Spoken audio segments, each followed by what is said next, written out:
Once, while Christianity was young, and the disciples of the Master still walked the earth, there was a beautiful soul who dedicated his life to the search for the face of Christ. For one night, while lying in the stone cell where he had been cast by the pagan emperors, his spirit broken and his mind reeling with uncertainty, a wondrous vision appeared to this yearning one, who had for so many years been sickened by the world's woe.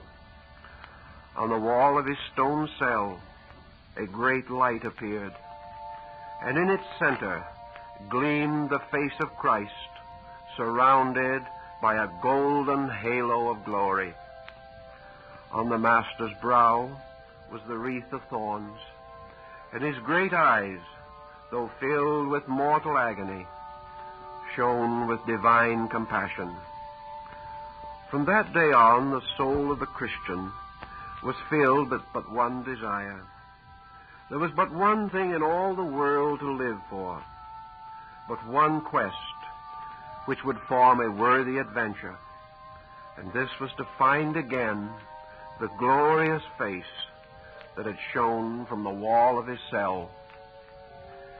In some mysterious way, he was released from the prison, and taking his staff in hand, he vowed he would wander the world until he found again the face of his Master. Though the quest be long, though suffering and privation stand in the way, he resolved that nothing should deter him from this one thing to which his soul aspired. His travels took him into distant countries, through snowy wastes and over desert sands. Amid all the people of the world, he sought the face of the one he loved. One day, while wandering in a distant land, he heard of a wise one who, it was said, lived in a tiny hut made of the leaves of trees by the side of a great cliff, at whose base a mountain stream ran to the sea. After searching for many days in a strange and broken country, where it seemed that the gods of creation had hurled great rocks at the demons of darkness, the wanderer found the hut. In answer to his gentle tap upon the door, an aged figure appeared and asked in kindly tones, with deep sympathy in his voice, what the wanderer sought. The Christian, hungering for the kindness and sympathy so long denied, poured out from his heart to the kindly ears of the aged one his tale of anguish and disappointment. "My child," answered the aged one to the question the seeker had so often asked, "you seek to find the face of your Master. You seek to know where they have laid the Christ. But when they went to his tomb, they found it empty. You are right, my son. He has not gone far away. He is near, and if you know where to seek truth, you shall find him and know his ways. Here is a little vial. In it is a mystic fluid which was prepared by the Essenes, the holy men of Mount Taba. It is called the drink of the gods. If you but taste it, to you it shall be given to find the thing that you seek." He handed the little glass to the lonely pilgrim, who with a blessing of thanks accepted it. But the philosopher raised his hand in warning. "Wait. One other thing you must know. One thing you must promise, before it shall be given to you to drink this mystic draught. Whatever you see, reflecting this face, the face of Christ, that you must serve. To that you must make some sacrifice, or give something that is precious to you." "That will I gladly," cried the hungry soul, as he bowed to receive the aged philosopher's blessing. Silently he passed out of the hut, bending low at the little doorway. Clasping the precious object close to his heart, he wandered off again into the wilderness. Reaching a quiet spot in a glorious valley, the Christian stopped, and sitting down upon a prostrate tree, took the little vial in his hands and gazed at the wondrous liquid of ever-changing light and color that sparkled in the tiny crystal shrine. Unsealing and opening it, the truth-seeker, with a silent prayer, drained the contents. A strange feeling stole over him, and before his eyes there rose a golden haze of light, which benumbed for an instant every atom of his being. But in a moment the mist cleared, and the mystic gazed around in amazement, not unmixed with terror. As far as he could see in every direction, the world was a gleaming mass of light that seemed to stream out from the center of every living thing, and toward him from all directions there gazed millions of faces, all alike, each one of them the head of his crucified Savior. It seemed that each stick and stone shone forth with the glory of that face. Each bird and tree poured out its soul through those two sorrowful eyes and the glorious radiance of the light. The Christian fell upon his knees in prayer, for even the grains of sand on which he walked shone forth with the glorious countenance of his Lord. And each time he placed his feet upon the ground, he shuddered, for they fell upon the Master's face. At last a voice told him to rise and go on. As he proceeded, his heart faint within him, he came near to the foot of a monstrous mountain of black granite. Gazing across the lakelet, he saw a wondrous face, more glorious than all the others, shine out from the very side of the mountain. It was the face of Christ, and as he watched, thin streamlets of blood poured down the agonized countenance from beneath the wreath of thorns. The mystic stretched out his arms with a single cry, "Messiah!" He looked down into the waters which lapped the rocks at his feet, and there, gleaming from his own soul, from his own being reflected in the water, was the face of the Master. Each way he turned, the faces gazed at him. Even the air seemed filled with millions of them.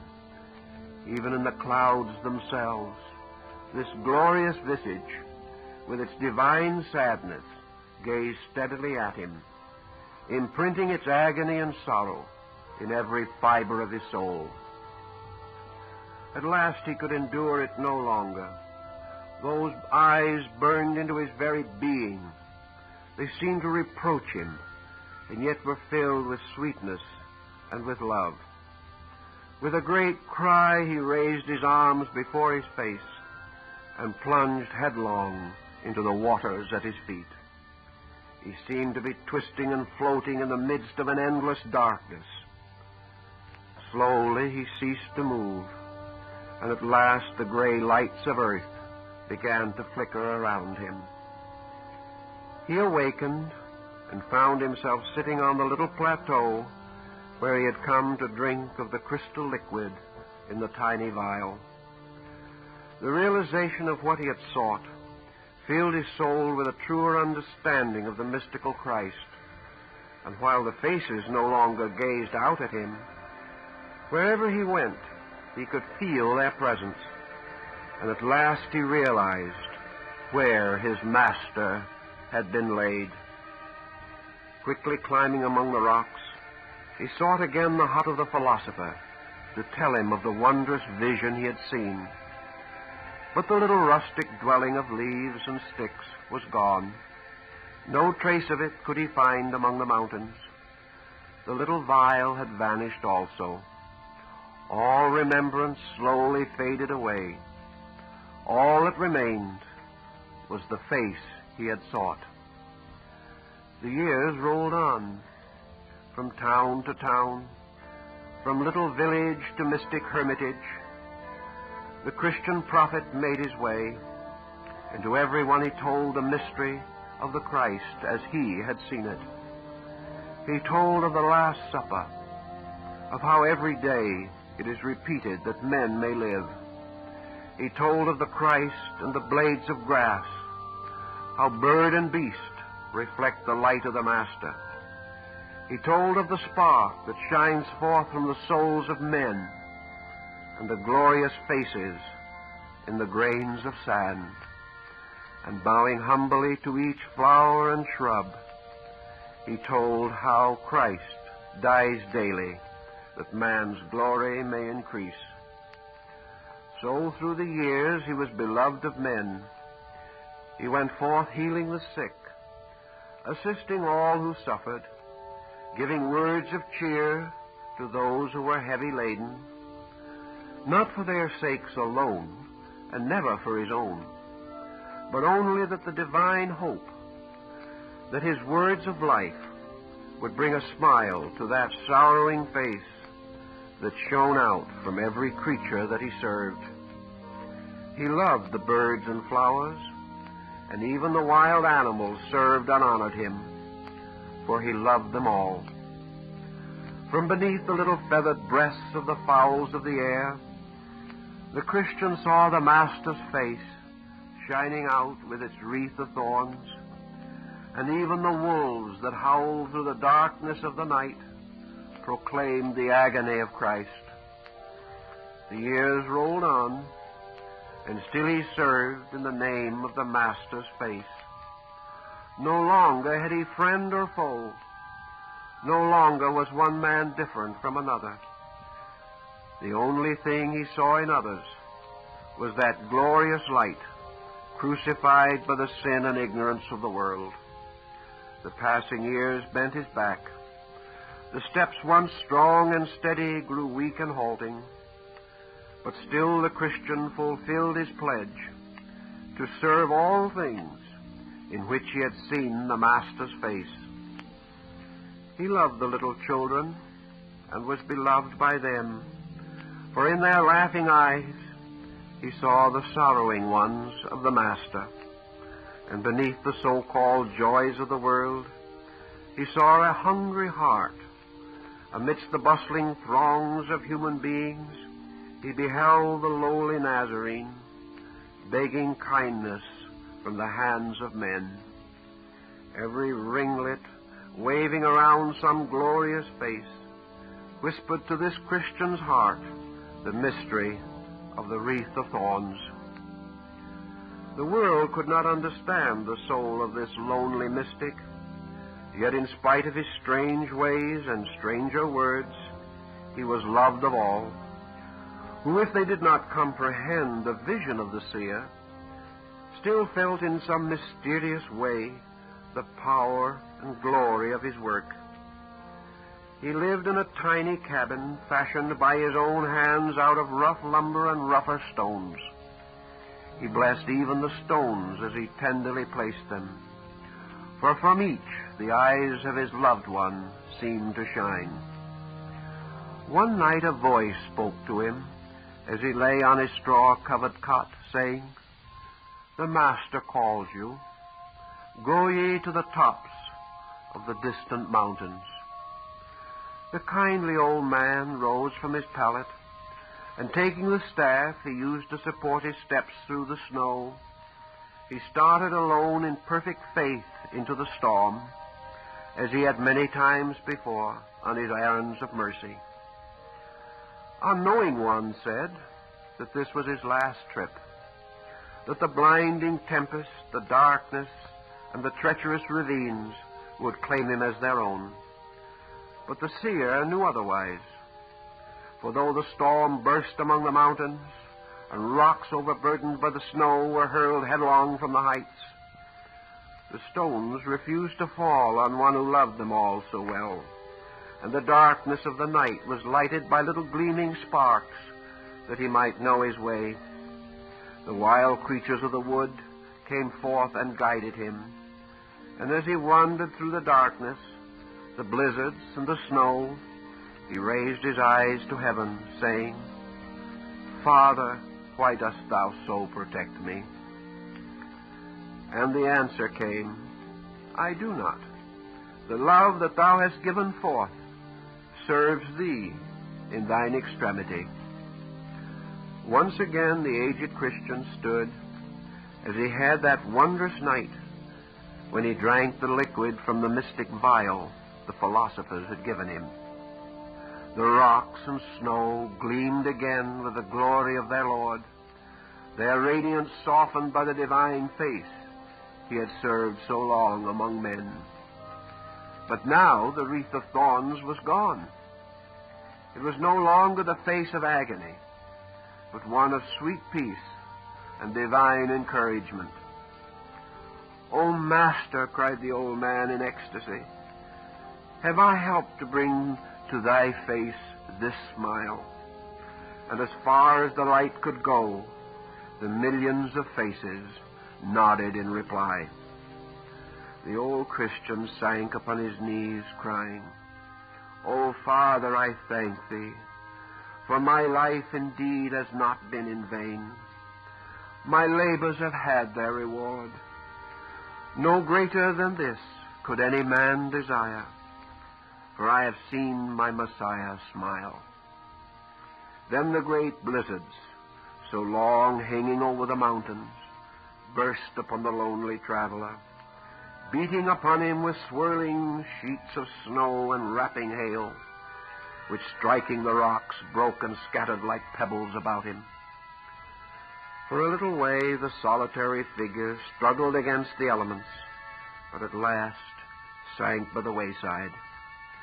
As he gazed out in the falling snowflakes, he clasped his hands in prayer, for each glistening particle had turned into a shining face, and he was being buried, as it were, in a mantle made of the loving eyes of the Master he had served.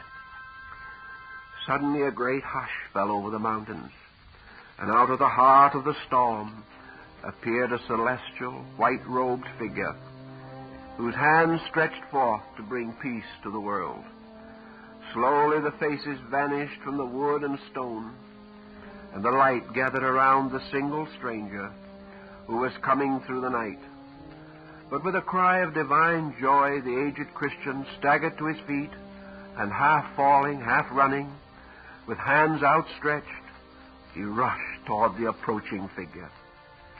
At last the glory of his work was crowned, for the wondrous form walking toward him was that of the Christ he so long had served. Heeding not the rough stones, he fell on his knees amidst the driving snow before the Christ, and clasping the hem of his raiment, kissed it. Without a word, the glorious figure stooped, and lifting in his arms the form broken with age, as though it had been but a child, he carried it slowly away over the mountains and the valleys into the very skies themselves. The wanderer had come home. He lay down in his Father's house to sleep, conscious of the great compassion which he knew reached out to all creation. As he closed his eyes, he saw that the Master he had loved so well was still regarding him with divine tenderness. The next day, when the storm had abated, the people of the village went out to search for the mystic they had loved, for they had followed his footsteps and knew that he lay somewhere in the wilderness of snow. They found his staff and the little package of herbs that he carried, but of him there was no sign. Sadly they shook their heads and pointed to the great ravines and steep precipices and rushing waters beneath, for they did not know that the old man was at last one with the face he had sought.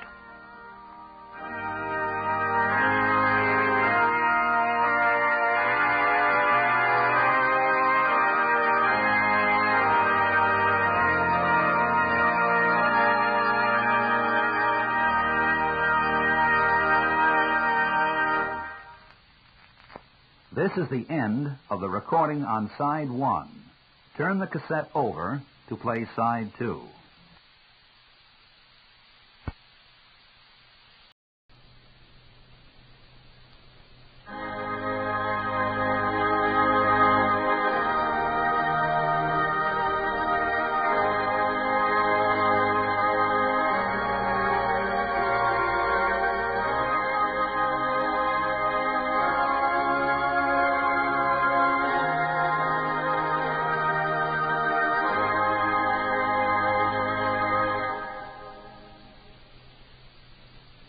Once there was an alchemist who sought among the mysteries of nature and of science to find the elixir of life and the philosopher's stone. In order that his labors might not be disturbed, this mystic chemist withdrew from the world of men to a cave far in the side of a hill, and there he built a laboratory and brought ancient and rare books for his library. He equipped it with all the apparatus of the chemist, with burners and flasks, and many strange and weird instruments. Here, for many years, he labored with chemicals, herbs, and simples, seeking to find the secret of perpetual youth, and in his own narrow yet earnest way, to discover the lost blessing of mankind, the panacea, the balm of Gilead, promised by the sacred writings of old. For over 40 years he plied his task in the laboratory, pulverizing herbs and metals, seeking from the depths of the earth to the furthermost corners of the sky for the answer to his great problem. Many amazing and masterly discoveries were filed away in his diary. Many learned secrets he gleaned from his experiments, many surprising truths from his studies.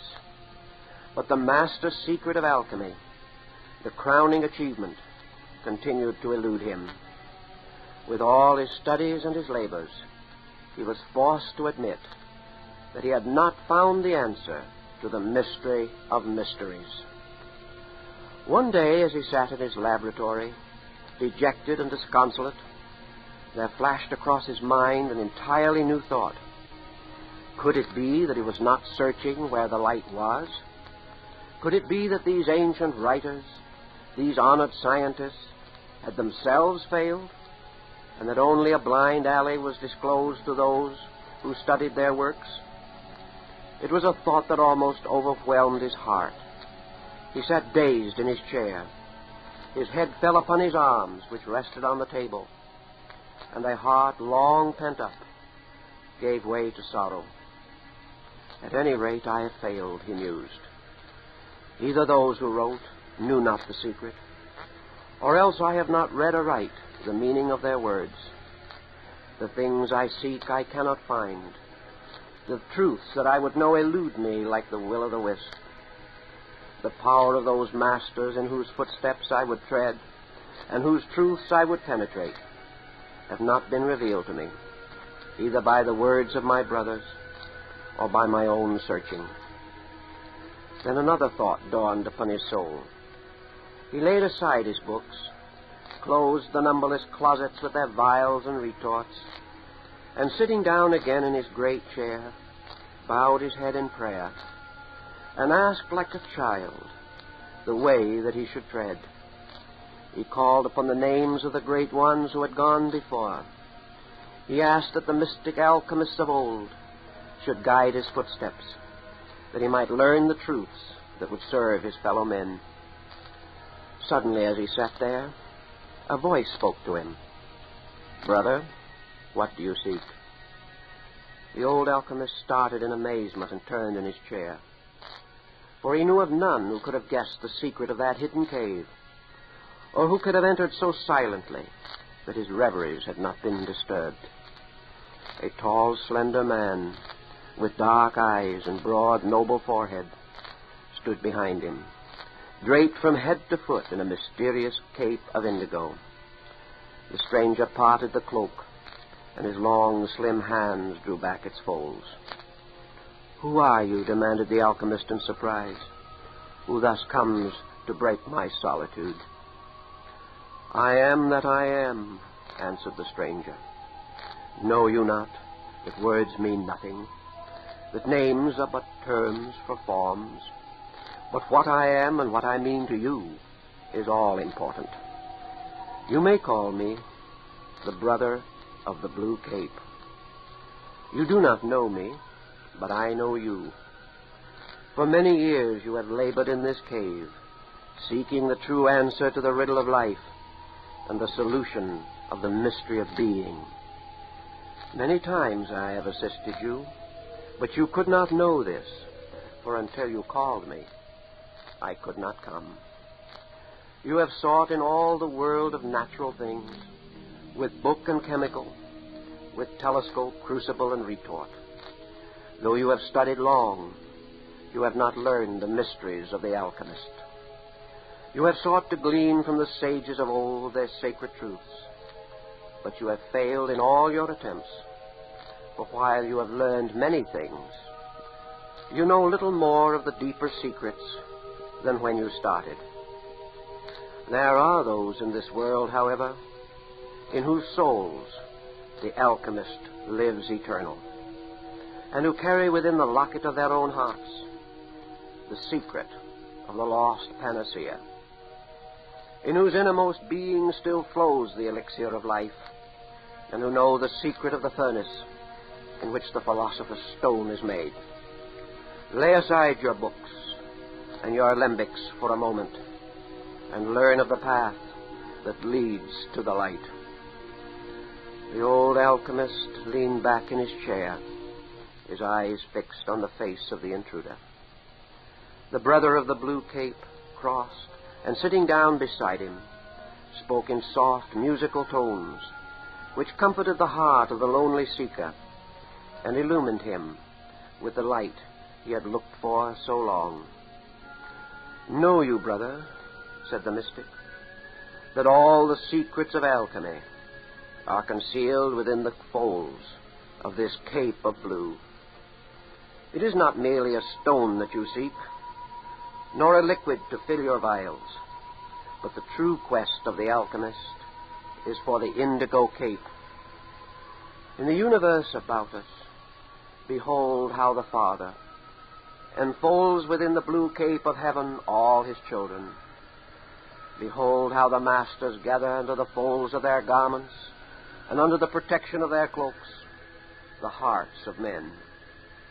Know you that alchemy is that process in man which shapes this cape, and only those who wear this mystic raiment may claim to know the formulae of alchemy. All the powers of the universe wear these wondrous cloaks of many colors, for indigo is made of all the tones. In life, these hues are called compassion, purity, and service. It is beneath the cape, which is called compassion, that the servants of the Father gather his wayward children. They labor in the Father's name, for the blue of the sky is but a vast cloak, which he winds lovingly about creation. It is this cloak which each must weave as a living vesture that brings with it completion, the realization of truth. All the masters wear capes. Their very lives are cloaks, for their hearts are so great that they seek to enfold all living things within the glory of their love. These capes are the garments of protection. They are indeed the cloaks of wisdom, more precious than any earthly garment. But these capes are broad. They have many folds. Those who seek the truth must learn that the stone of the philosopher is always concealed somewhere within the blue cloak of initiation. Each truth that is woven into the living garment of the soul brings with it a great advancement, a more complete revelation of spiritual consciousness. There are thousands laboring with mankind who are not of mankind, who, like the spirits of Venus and of Jupiter, are bound to the earth by the needs of its children. There are many active here who long for freedom to do greater things. Noble souls from worlds unknown are chained to earth by the ignorance of man. The eldest of the brothers are forced continually to perform the labors that man should do. The masters must come from their cosmic tasks to adjust the difficulties of the ignorant. They must gather the wayward souls under the protective folds of their vast mantles. These cloaks are woven of the life of truth, of knowledge, and of power. Each time a soul is found in the world of men who will take upon itself the sorrows of the world, who labors that others may have more light, who learns the things worthwhile and becomes strong enough to carry the burdens of humanity. When such an one is found, the Master takes off his own mantle and places it upon the shoulders of his disciple. The Master is then free to advance to greater works, to don a more ample and more burdensome garment. In the days that are to come, the children of earth must bear the responsibilities beneath which now the gods are bowed.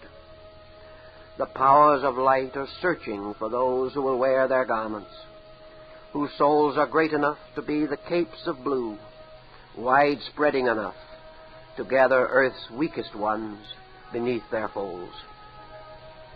The old alchemist's eyes were closed, and he heard the words as in a dream.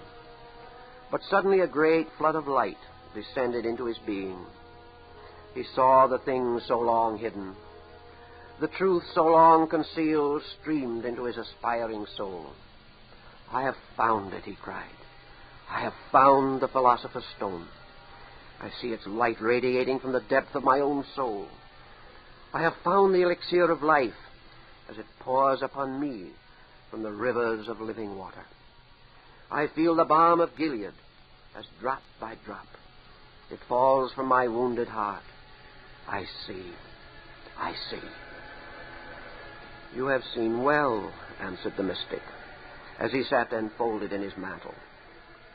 "For know that out of your own being flows the lost panacea for the world's woe. The kindly action, the soft touch, the smile in the moments of sorrow, these make up the elixir of life to your fellow men.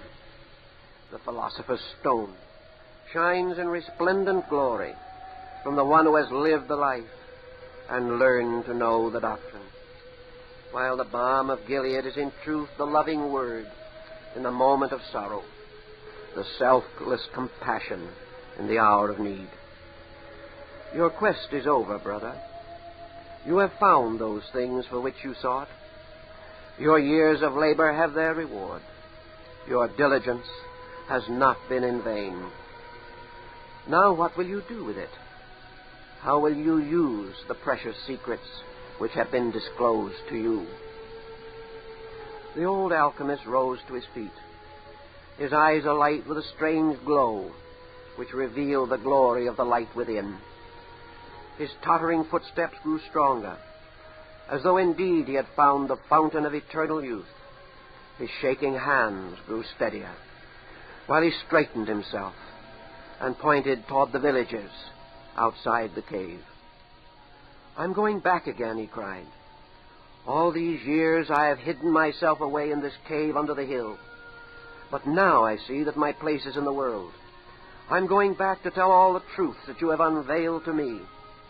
I will go out to live the Philosopher's Stone. Of the elixir of life and the balm of Gilead I will give to all mankind, rich and poor, young and old, and of whatever caste, whatever creed. They shall see the light that I have found. They shall also know how I found it. The gods have been gracious and have given me the treasure I sought, and now I dedicate these treasures to the service of men." The stranger of the blue cape smiled, and taking the old man by the shoulder, led him back to the chair, saying, "Sit down and rest. You have found the object of your quest, and your soul is filled with great compassion. You shall indeed serve your brother men to the glory of your God and the liberation of the masters. Slowly the old man's head sank upon his breast, his heart beating fast with the glory of his great discovery, was quieted by the hand of the master. The mystic stood over him, while the old alchemist slept as peacefully as a child. "Rest, brother," whispered the mystic, "for your quest has been long and the search intense.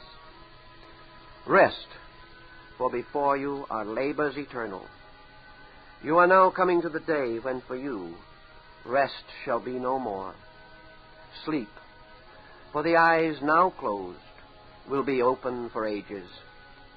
Be happy now, for before you on distant Calvary rises the shadow of a cross."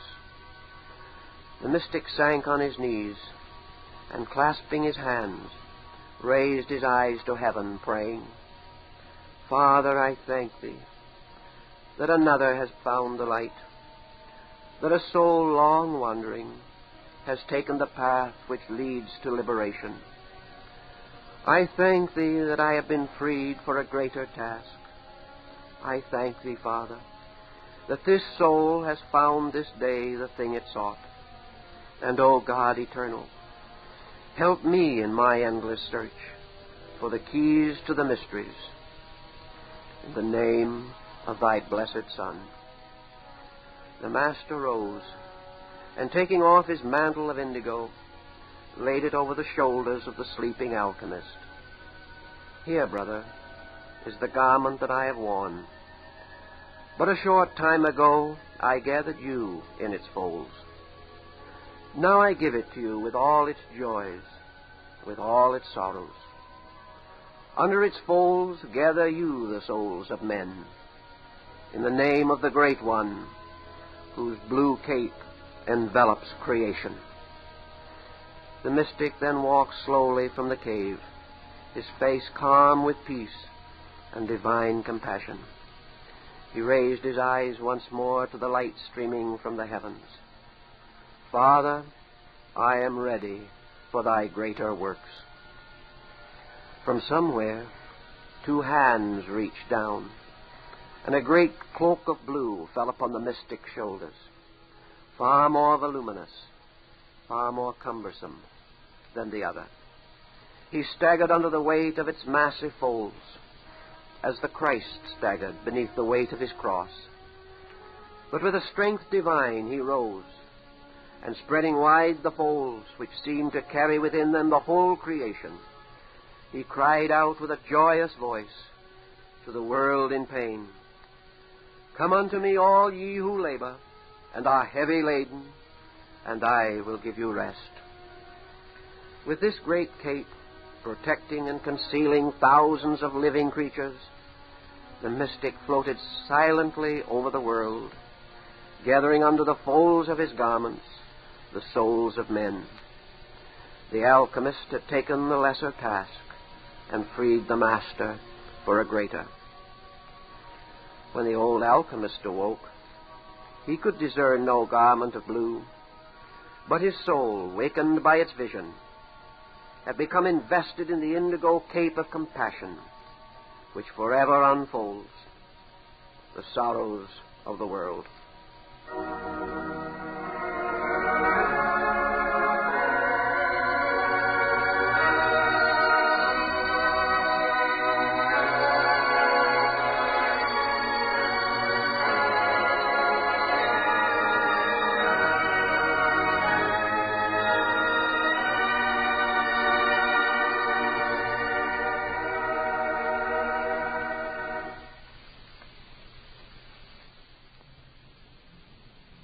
This is the end of this cassette.